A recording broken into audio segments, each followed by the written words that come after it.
Hello friends, welcome back to my channel शिक्षा का अधिकार। आज हम बात कर रहे हैं पार्ट्स ऑफ स्पीच की। इंग्लिश के पार्ट्स ऑफ स्पीच जितने होते हैं उनके बारे में एक बेसिक नॉलेज हम आज ले लेंगे। Parts of speech are the basic type of words that English has. English में जितने भी एक बेसिक टाइप ऑफ वर्ड्स हैं उन्हीं को हम पार्ट्स ऑफ स्पीच में लेते हैं।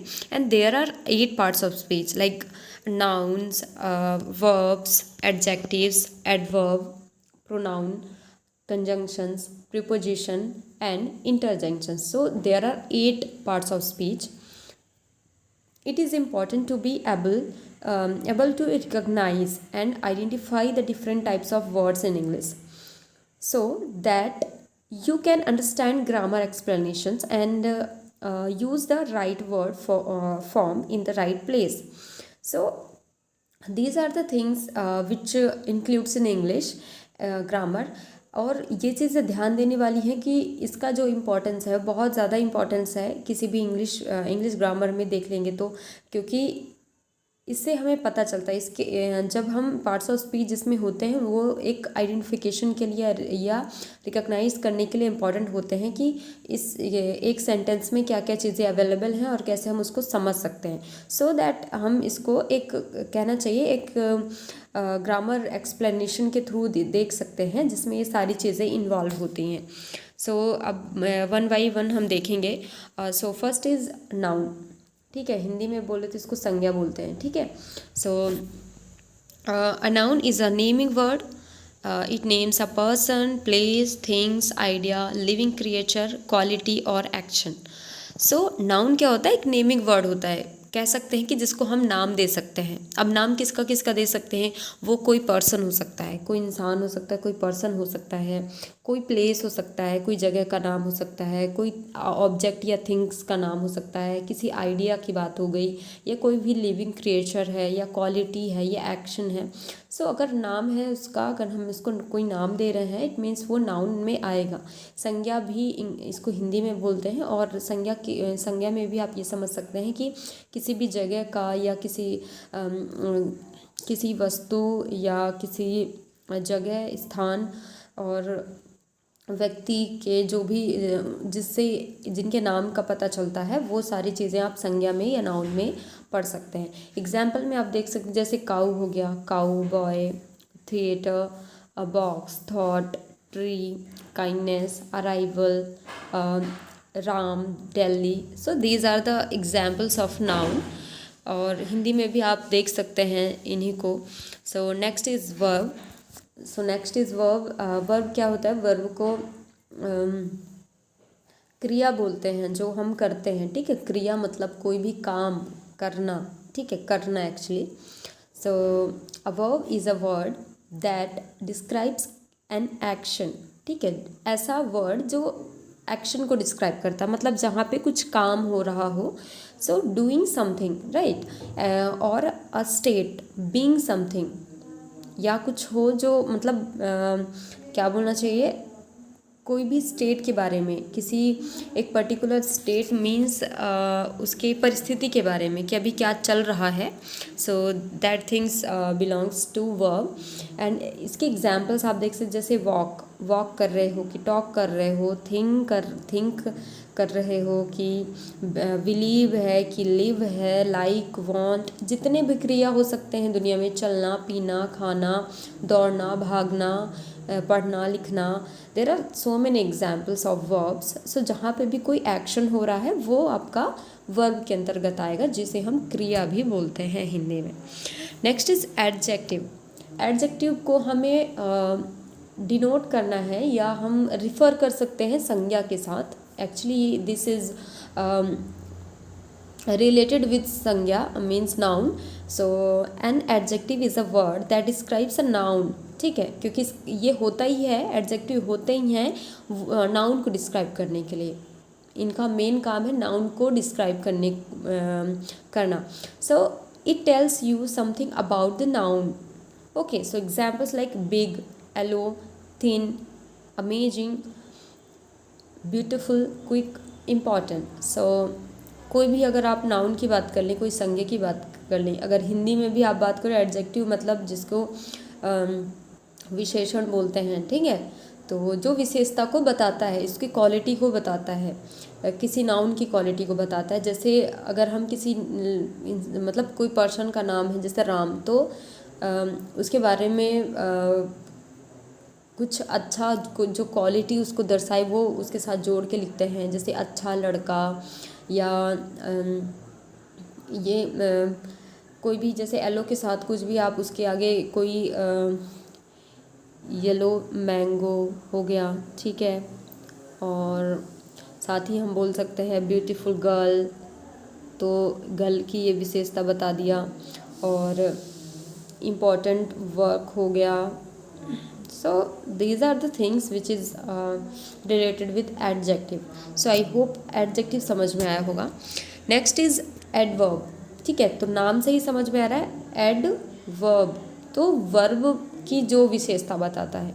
एडजेक्टिव जो संज्ञा या नाउन की विशेषता बताता है, एडवर्ब जो वर्ब की विशेषता बताता है। सो इसको एडवर्ब बोलते हैं। अब an adverb is a word which usually describes a verb. It tells you how something is done. तो ये बताता है कि कैसे हुआ है कोई काम, क्योंकि ये वर्ब कोई क्रिया को दर्शाता है, तो वो क्रिया जो हुई है वो कैसे हुई है उसको दर्शाता है। So it may also tell you when और where something happen. So their examples are, so slowly, को भी काम स्लोली हुआ है, इंटेलिजेंटली, या वेल कहते हैं वेल एक्सप्लेन्ड, और यस्टरडे हुआ है कोई काम, या टुमारो हुआ है, here, everywhere. So these are the examples of adverb.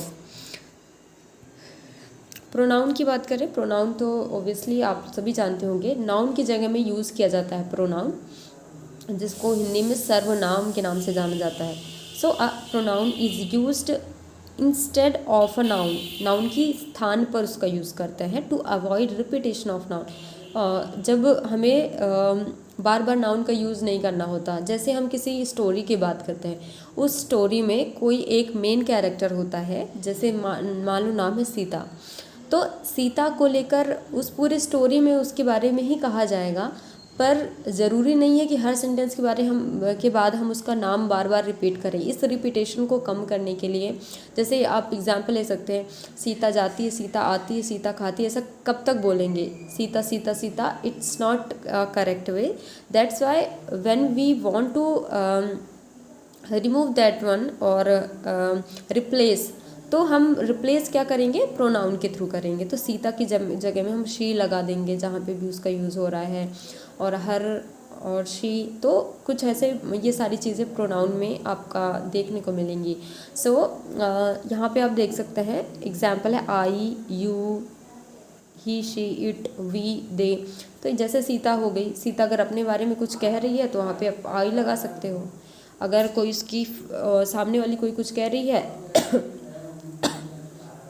You लगा सकती है, या फिर कोई और थर्ड पर्सन उसके बारे में कुछ कह रहा है तो शी लगा सकता है। तो उसको रिपीट ना करके हम जो चीज़ें यूज़ करते हैं, that is called pronoun.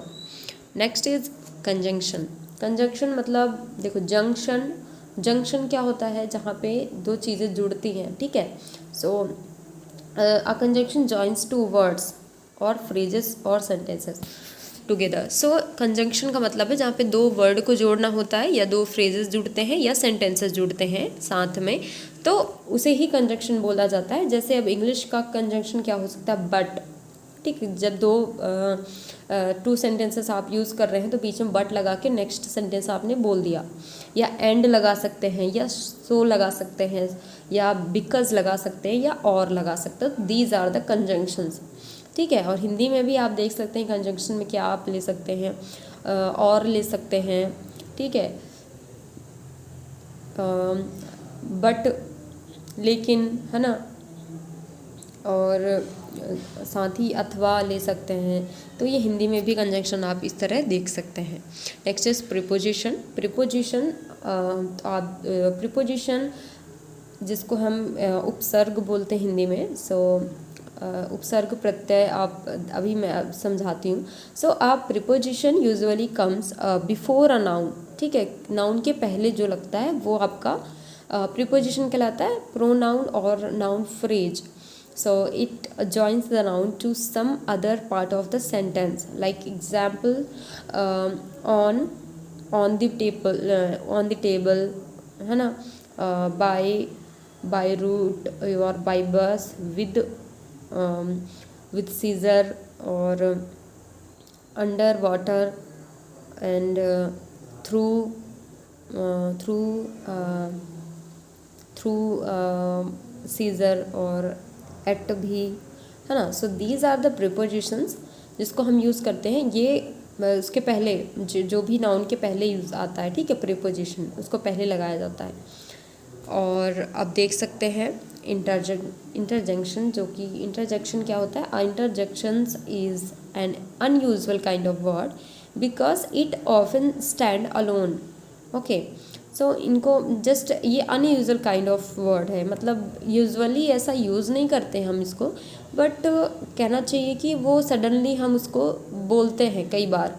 So interjections are words which express emotion और surprise, and they are usually followed by exclamation marks. So इसमें दो चीज़ें याद रखनी है. जब हम कोई चीज़ अपने इमोशंस को या सरप्राइज़ को या सैडनेस को, किसी मतलब कोई अचानक से जो सडनली चीज़ें होती हैं उनको एक्सप्रेस करने के लिए जो जिन वर्ड्स का यूज़ करते हैं वो इंटरजेक्शंस होते हैं. साथ ही जब ऐसे ही वर्ड्स का यूज़ करते हैं उसके साथ एक्सक्लेमेशन मार्क आता है, जो कुछ इस तरह होता है. ठीक है, जैसे आउच हो गया, हेलो, हरे, हुर्रे, ओ नो, हाँ, like that. So these are the interjections. So I hope guys आप लोग को ये वीडियो पसंद आई होगी पार्ट्स ऑफ स्पीच के बारे में. इसको ज़्यादा डिटेल में हम नहीं ले रहे हैं, एक बेसिक नॉलेज के लिए ये वीडियो बना रही हूँ. आई होप आप लोग को पसंद आएंगी, और जो भी आपको डाउट लगेगा जैसा भी, तो आप कमेंट बॉक्स में कमेंट करिएगा. Thanks for watching my video, and please guys आप लोग को पसंद आ रही है मेरी वीडियोज़ तो लाइक एंड सब्सक्राइब ज़रूर करिए. Thank you.